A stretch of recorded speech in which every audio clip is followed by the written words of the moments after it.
Today is February 11th, and our readings all point to one quiet question. How complicated does being human really need to be?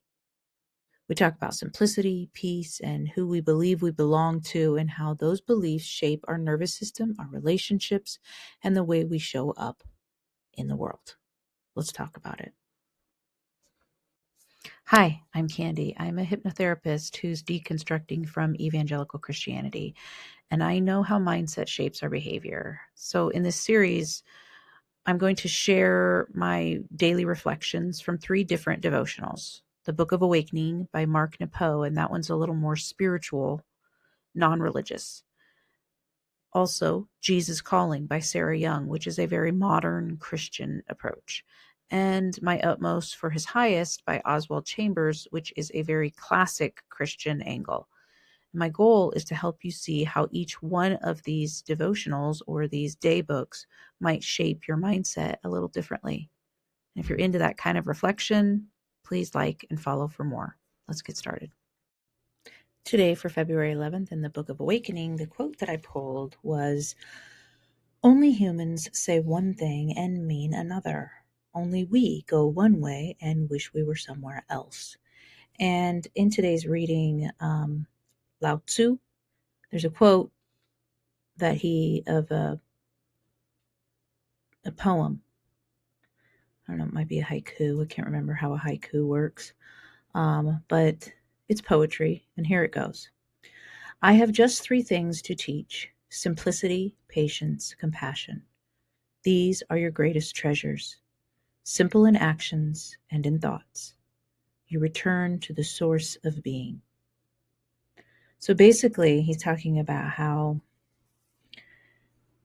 simple it is to be. How simple it is to be. And we've been kind of taught in our culture that to be simple means to be kind of ignorant, just someone who's as simple as just naive and ignorant. And that's not true. That's not what simple is being used as here. Let's just say it that way. You can live simply, meaning living directly, which is really looking at things the way they are instead of the stories that you may come up with. I know I do. I come up with stories sometimes about if someone triggers something. I just had a recent situation with my husband where I had a trigger. And since I've done so much work in this area, I know how to work with a trigger. A trigger is an opportunity for me to go, what is going on here? To stay curious.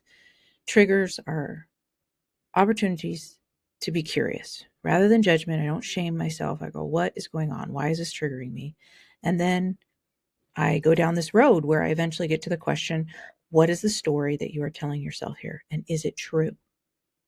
And a lot of times I will know that it's not true cognitively, but my body feels like it's true. And then I know I need to work through some of the emotions in my body. I need to allow those emotions to move through the body, whether it's grieving or anger or whatever it is, it needs a chance to move. The body's not lying. It's been triggered by something that it sees a pattern of in front of me. And it's not my husband. It's just my husband does something or does something. And I think in the healthiest of relationships, you're going to trigger one another. And that's an opportunity to grow because relationships help you grow. If you are the same person at the beginning of a relationship and at the end, the relationship really wasn't like a real healthy relationship. Both of you change and you grow. And I think that sometimes we avoid those triggers because I know my husband especially, he'll try to avoid a trigger, which is something he's working through because conflict was something that was scary for him as a child. You know, you would get the cold shoulder or they just didn't deal with problems. Whereas in my family, everybody talked about everything and we were loud about it. And so working through those things and helping one another become healthier versions of ourselves, more authentic versions of ourselves is, it's a simple way of being in a relationship, honestly. It's not super complex. It's like these are all the problems that are on top of it are really stemming from certain things. They're stemming from a fear, or they might be stemming from love. And it's really at the core, it's very simple. Life is very simple. When we are honest with ourselves first and then with one another, you don't have to be mean to be honest. In fact, if you are being mean, I would question whether you are being honest. Like, you can be kind and be honest at the same time. Mean is, I guess, in my head, I would think you're like insulting the person or belittling somebody, and I don't think you need to do that to anybody ever. It doesn't help. It makes matters worse. But animals don't try to be something else. If they're sad until they're not sad anymore. If they're excited, they're excited. You see it, you know. If they're afraid, you see it. They shake. They allow their body to feel it. And where we try to pretend, we enter a room and we may feel like high anxiety, but you wouldn't know because we look extremely calm on the outside. But inside, we're shaking. And so it'd be good to allow ourselves to, I'm not saying when you go to a situation and you feel anxiety and you're very, very nervous to like show that, but like shake it out, allow your body to move, go somewhere where you can and just move around. Like my son is a wrestler and he gets very nervous before his matches. And so he'll pace back and forth and kind of shake his hands, jump up and down.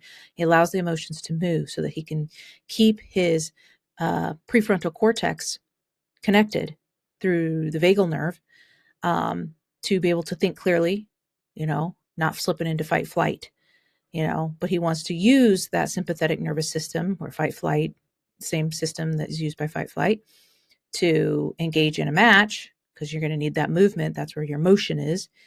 But he doesn't want to use it in a frightened state, right? So he can't think and he doesn't have connection to the cognitive skills that he needs. So anyways, all of that to say,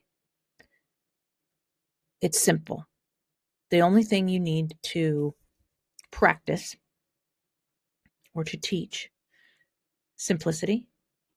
I don't have to get bogged down with a bunch of things. Doesn't mean you can't enjoy all the things in life that you're enjoying. But it's very simple to be. Patience. Have patience with yourself and with others, starting with yourself, and just compassion. Those three things reconnect you to who you are, your connection with Source, and everybody else's connection. And I hope that helps you in some way today. Let's go on to the next book. In Jesus Calling, the quotes, there's two quotes that I pulled. One is, see times of darkness as opportunities for my, meaning Jesus' light, to shine in transcendent splendor. The other one is, I am training you, I, meaning Jesus, you, Christian, I am training you to practice peace that overpowers darkness, which brings a lot of comfort. We want peace that overpowers darkness, right? We want to be able to overcome our problems, our struggles, but overcoming them means not having them a lot of times in Christianity. So they don't have them anymore. And I don't think that's human. I think practice a peace that still sits with you in darkness. The peace is still there. You're able to feel those deep, lower, heavier emotions. And the peace is still there.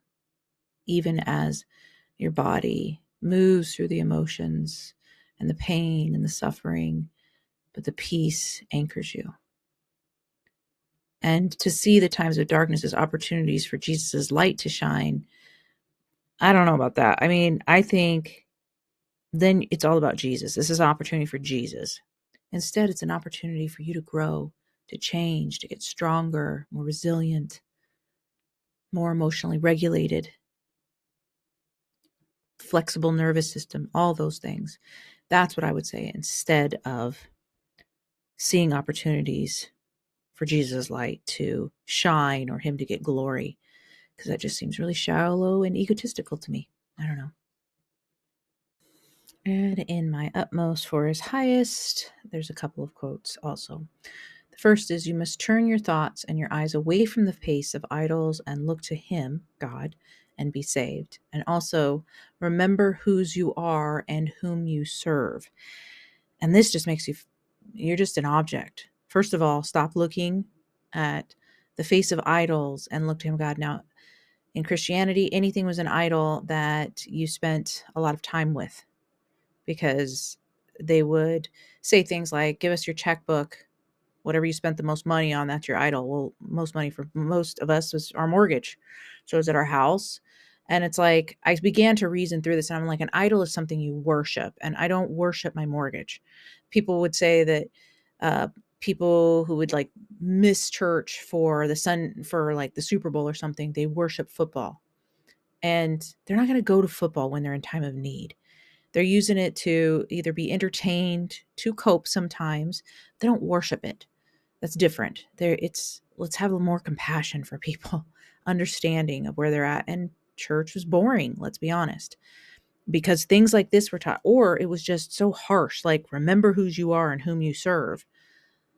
I don't think that's meant necessarily as a threat in the writing today, but that is used as a threat in Christianity. Like, you're not your own. You were bought with a price. That is said so many times.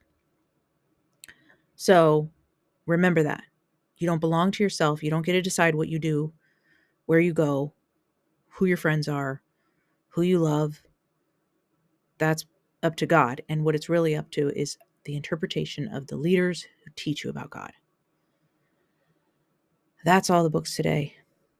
Take what you will from them. I hope that you find simplicity in living today. It doesn't have to be so complicated. Triggers are opportunities to stay curious. They're not, you don't have to go and find every single piece of trauma where it came from, though there's benefit to that in some areas. But you do need to just be who you authentically are. Stop wishing you're somewhere else. And when you do find yourself wishing you were somewhere else or were someone else, it's a good opportunity to be curious as to why that is the case. So go and have a great day. Remember, you get to decide what you devote your thinking to today. You might not be able to control every thought that comes in, but you can definitely decide what you entertain. And whether it comes from something I've said today or something completely different, choose wisely and set an intention that truly benefits you and those around you.